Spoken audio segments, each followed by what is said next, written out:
Hello student, आपके सामने एक जे एडवांस का क्वेश्चन है। मोस्ट इंपॉर्टेंट क्वेश्चन इलेक्ट्रोस्टैटिक का मैं डील करने जा रहा हूँ आपके सामने। तो चलिए आइए क्वेश्चन रीड करते हैं हम लोग। ये 2010 का पेपर सेकंड का पूछा हुआ क्वेश्चन है।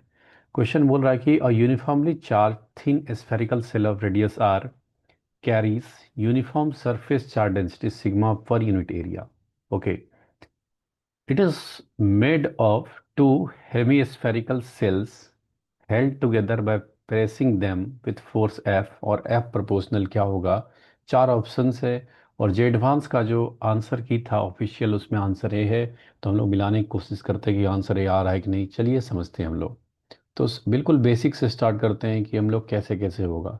तो देखो, कोई भी अगर हमारे पास बॉडी है, जनरल बॉडी कंडक्टर की बात करता हूँ।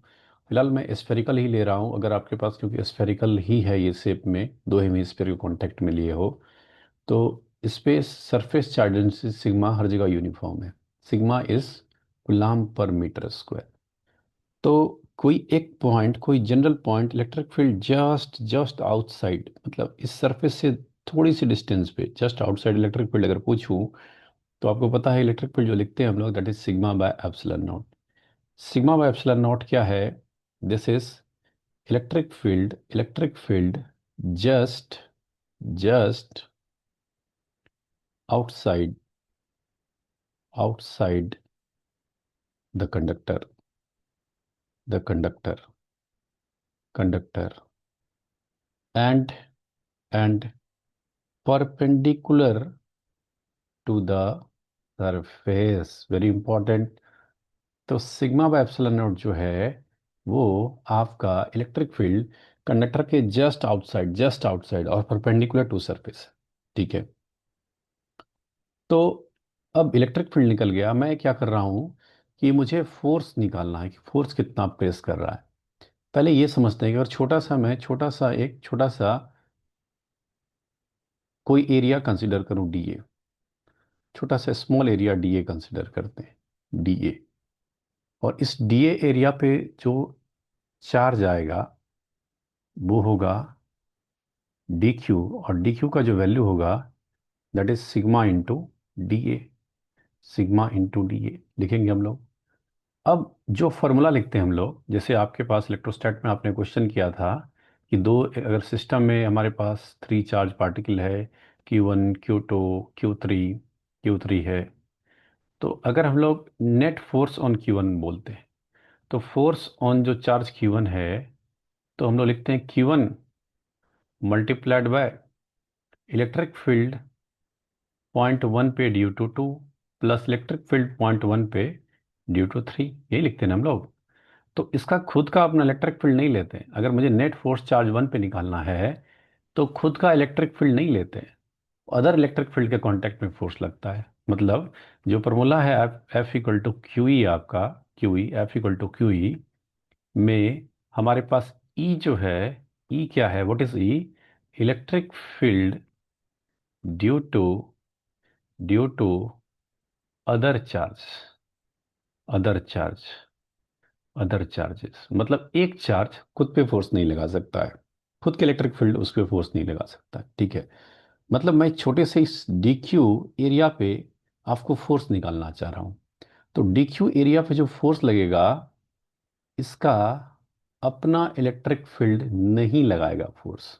मतलब जो रिमेनिंग पोर्शन में जो चार्ज है डी क्यू को छोड़ के, तो उसके वजह से जो इलेक्ट्रिक फील्ड आएगा यहाँ पे, यहाँ जो फोर्स लगेगा डी एफ, डी एफ का वैल्यू आप लिखेंगे D Q into electric field जो लिखेंगे वो अदर चार्ज का लिखेंगे, अदर चार्ज का। तो अब हम लोग को दोस्तों इलेक्ट्रिक फील्ड अदर चार्ज का जानना पड़ेगा। इलेक्ट्रिक फील्ड अदर चार्ज का क्या होता है? तो चलिए उसके लिए एक नेक्स्ट पेज पे चलते हैं, थोड़ा डिटेल में समझते हैं। तो ध्यान से देखो, दो तरीका है इसको समझने का। तो पहला तरीका मैं बता रहा हूँ, ये जो छोटा सा लिए हम लोग एरिया लिए, इसके जस्ट बाहर, मतलब इस छोटे से एरिया को थोड़ा सा प्रोजेक्ट करके मैं दिखाऊं, थोड़ा सा प्रोजेक्ट करेंगे तो ये छोटा सा एरिया होगा बाहर डी ए, डी ए, ये डी ए। और यहाँ जो, अगर मैं इलेक्ट्रिक फील्ड पूछूं, तो ये नेट इलेक्ट्रिक फील्ड यहाँ पे कितना होता है? तो ये तो जस्ट आउटसाइड द कंडक्टर है।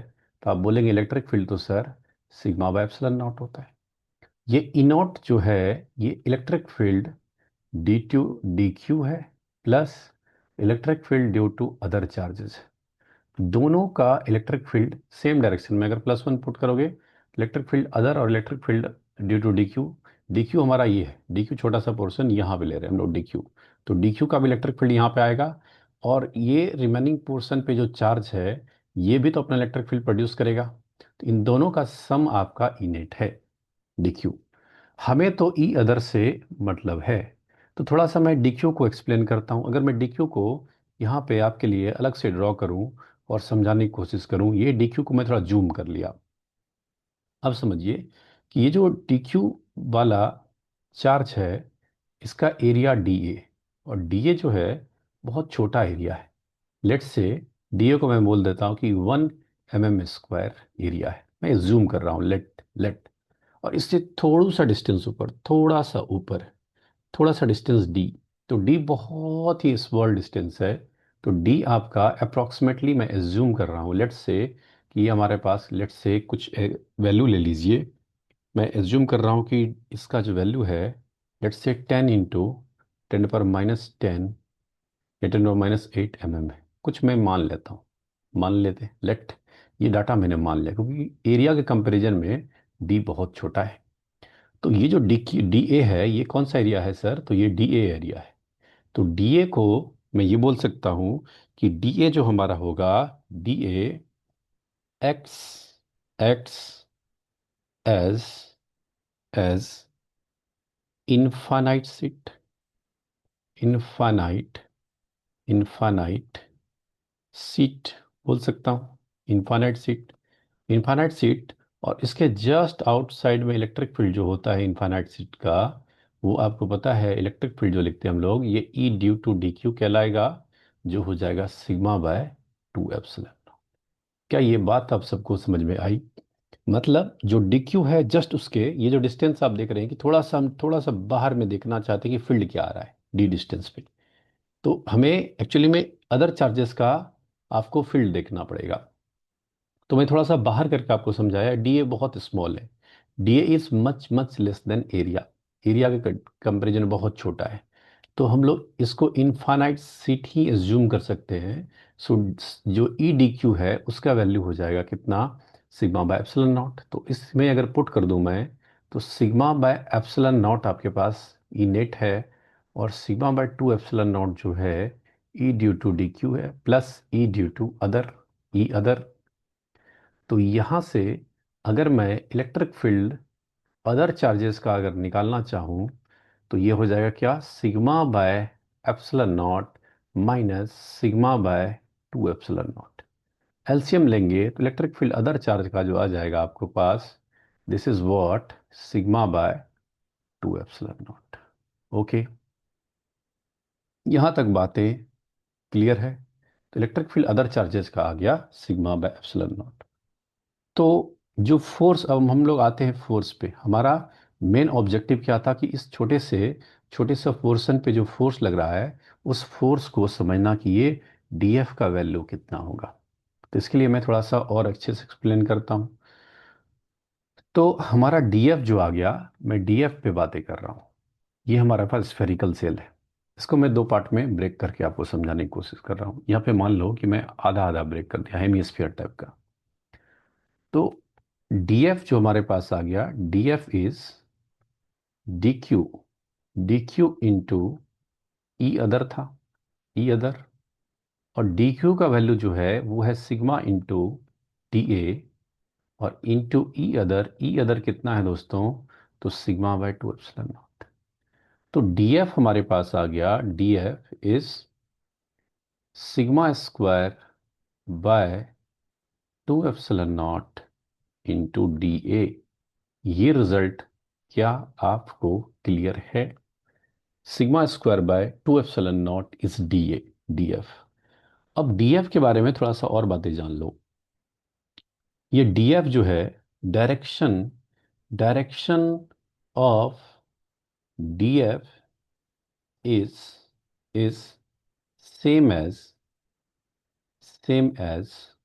As E other.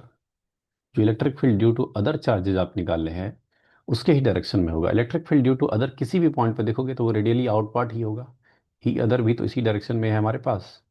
तो डीएफ भी रेडियली आउटवार्ड होगा। मतलब छोटे से अगर एरिया पे देखूं मैं, तो यहाँ छोटे से पोर्शन डी क्यू पे जो फोर्स लग रहा होगा, इस रेडियली आउटवार्ड डायरेक्शन में डीएफ इधर लग रहा होगा। अगर मैं यहाँ पे छोटा सा पोर्शन देखूं, यहाँ पे कैसे कैसे फोर्स लग रहा होगा, तो ये भी रेडियली आउटवार्ड, मतलब सेंटर से ही आप ज्वाइन करो ऐसे इस डायरेक्शन में लगेगा। अगर आप यहाँ देखेंगे तो ऐसे इधर लगेगा। अगर मैं किसी पॉइंट इधर देखूँ तो रेडियली आउटवार्ड, यहाँ देखूँ तो रेडियली आउटवार्ड, किसी पॉइंट और पे देखूँ तो रेडियली आउटवार्ड, यहाँ पे देखूँ तो रेडियली आउटवार्ड। मतलब हर पॉइंट पे यहाँ पे कुछ डीएफ होगा, इसको डीएफ बोलता हूँ मैं। यहाँ पे फोर्स लगेगा इस डायरेक्शन में, लेट से डीएफ 1 बोलता हूँ मैं, डीएफ 1। यहाँ पे कुछ लगेगा डीएफ, बट डायरेक्शन होगा क्योंकि ई अदर के डायरेक्शन में होना है, तो डीएफ 2 का भी डायरेक्शन रेडियली आउटवर्ड।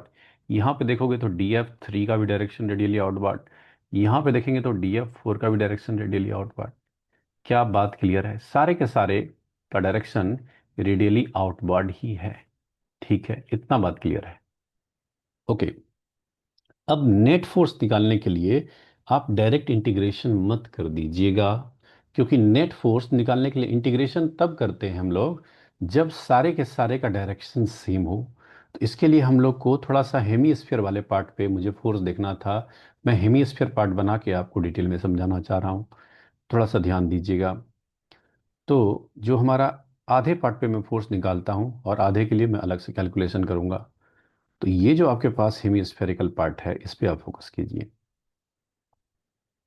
ये हेमिस्फीयर, मान लो हेमिस्फीयर जैसा ही दिख रहा है, ये हेमिस्फीयर पोर्शन। और इस हेमिस्फीयर में अगर मैं यहाँ पे फोर्स लिखूँ, यहाँ पे, क्योंकि इस पे अदर चार्ज की वजह से जो फोर्स होगा वो इधर होगा, डीएफ का डायरेक्शन इधर होगा। अगर मैं यहाँ पे फोर्स लिखना चाहूँ इस पॉइंट पे, तो डीएफ का डायरेक्शन हमें पता है कि रेडियली आउटवर्ड होगा, डीएफ का डायरेक्शन। अगर आइडेंटिकल सेम सेम एलिमेंट ऊपर में जैसा लिया वैसा ही नीचे लूँ, तो उसका डीएफ का डायरेक्शन ये आएगा। तो इस डीएफ का एक कंपोनेंट आएगा इस डायरेक्शन में, तो वो होगा डीएफ परपेंडिकुलर। और इधर एक कंपोनेंट आएगा, वो आएगा कितना, डीएफ पैरेलल। पैरेलल मतलब पॉइंट 1 जो है, पॉइंट 1 और पॉइंट 2 बिल्कुल आइडेंटिकल है, मतलब सेम डिस्टेंस पे। तो यहाँ भी एक कंपोनेंट आएगा डीएफ परपेंडिकुलर, और इधर भी एक कंपोनेंट आएगा कितना, डीएफ पैरेलल। तो दोस्तों डीएफ पैरेलल हर जगह से एक दूसरे कैंसिल आउट कर देगा, और डीएफ परपेंडिकुलर वाला सारा कंपोनेंट डीएफ परपेंडिकुलर वाला आपका जुड़ रहा है। तो जो हम लोग इंटीग्रेशन करेंगे, जो हमारे पास जो डीएफ नेट होगा, एक्चुअली में डीएफ नेट क्या है, डीएफ नेट जो आपका है वो डीएफ परपेंडिकुलर ही है। तो डीएफ परपेंडिकुलर लिखेंगे तो sigma by 2 epsilon not electric field तो है, और इनटू हम लोग लिखेंगे क्या, डी ए परपेंडिकुलर मतलब हमारे पास जिसके परपेंडिकुलर लग रहा है, तो परपेंडिकुलर वाला एरिया तो यही होगा ना। अब अगर हेमीस्फीयर का देखेंगे, कर्व सरफेस पे दो कंपोनेंट आया, एक डीएफ जो परपेंडिकुलर आ रहा है, तो एरिया यही एरिया पे परपेंडिकुलर आ रहा है। और ये term sigma by 2 epsilon naught तो कांस्टेंट है। तो नेट परपेंडिकुलर फोर्स निकालेंगे, एफ नेट अगर निकालूं मैं, सारे डीएफ परपेंडिकुलर का डायरेक्शन सेम है, तो आप सिंपल इंटीग्रेशन कर सकते हो। DF net is basically F perpendicular, और इसका वैल्यू हो जाएगा सिग्मा बाय 2 एप्सिलॉन नॉट, और इंटीग्रेशन ऑफ डीए परपेंडिकुलर। तो डीए परपेंडिकुलर को हम लोग बोलते हैं क्या, this is projected projected area बोला जाता है, प्रोजेक्टेड एरिया। और इस केस में अगर देखेंगे आप यहाँ पे, तो हेमीस्फीयर का जो है रेडियस आर है, तो प्रोजेक्टेड एरिया जो हो जाएगा that is pi are square. तो आ गया क्या, फोर्स हमारे पास sigma by 2 epsilon not into pi are square. ये आ गया एफ परपेंडिकुलर आ गया। अब ध्यान से समझते हैं, यहां तक पिक्चर अगर क्लियर है तो अब आते हैं हम लोग। तो एफ परपेंडिकुलर आ गया आपके पास क्या, sigma by 2 epsilon naught pi are square. इसका डायरेक्शन कैसे होगा, this is radially outward. Radially outward बोल सकते हैं क्योंकि सरफेस के परपेंडिकुलर लग रहा है ये। तो ये जो डायरेक्शन है perpendicular to the surface, perpendicular to the surface, surface के परपेंडिकुलर लग रहा है, सरफेस के परपेंडिकुलर। तो जो हेमीस्फीयर है उस पे नेट फोर्स जो लगने लगा, नेट फोर्स के लिए थोड़ा सा हम लोग बैक चलेंगे। तो जो पोर्शन हमारा हेमीस्फीयर का, मैं अगर यहाँ पे ड्रॉ करके दिखाऊं कि जो मैंने हेमीस्फीयर को समझाया आपको कि उस पे नेट फोर्स जो लग रहा है, नेट फोर्स परपेंडिकुलर डायरेक्शन में लग रहा है, बाहर की तरफ लग रहा है, बाहर की तरफ। या फिर आप इसी पे समझिए, इस पे नेट फोर्स बाहर की तरफ लग रहा है और ये एफ परपेंडिकुलर लग रहा है। और इधर से भी एक हेमीस्फीयर, तो इधर से भी है, इधर से भी है, उस पे भी तो परपेंडिकुलर फोर्स लग रहा है। अब दोनों को कांटेक्ट में रखना है हम लोग को, तो एक्सटर्नल फोर्स जो हम लगाएंगे इसको प्रेस करने के लिए, इसको बाहर से जो फोर्स लगाएंगे एफ, एफ लगाएंगे हम लोग, तो F must be equal to F perpendicular. F और एफ परपेंडिकुलर आपस में सेम होना चाहिए। तो एफ का वैल्यू एफ परपेंडिकुलर ही हो जाएगा। एफ परपेंडिकुलर आप निकाल चुके हो कितना, sigma by two epsilon not into pi are square. तो चलते हैं हम लोग थोड़ा पीछे, तो sigma by two epsilon not into pi are square, sigma square by sigma square आना चाहिए हमारे पास, यहाँ पे मिसिंग है आपका डीएफ में, सिग्मा स्क्वायर होना चाहिए दोस्तों।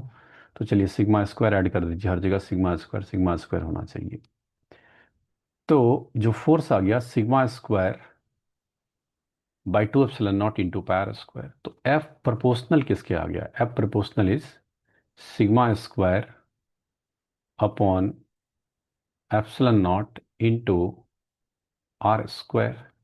तो ऑप्शन ए ही हमारा मैच कर रहा है, sigma square by r square upon epsilon naught. तो यहाँ पे आप सिग्मा स्क्वायर लेंगे क्योंकि डीएफ में आ रहा है sigma square by two epsilon naught. Clear, क्योंकि हमारे पास जो फोर्स लिखते हैं, force equal to sigma into D A, तो सिग्मा स्क्वायर आना चाहिए। सिग्मा स्क्वायर का टर्म को देखेंगे आप। तो उम्मीद करूंगा कि क्वेश्चन समझ में आया होगा। तो मिलते हैं हम लोग अगले क्वेश्चन के साथ। बहुत बहुत धन्यवाद।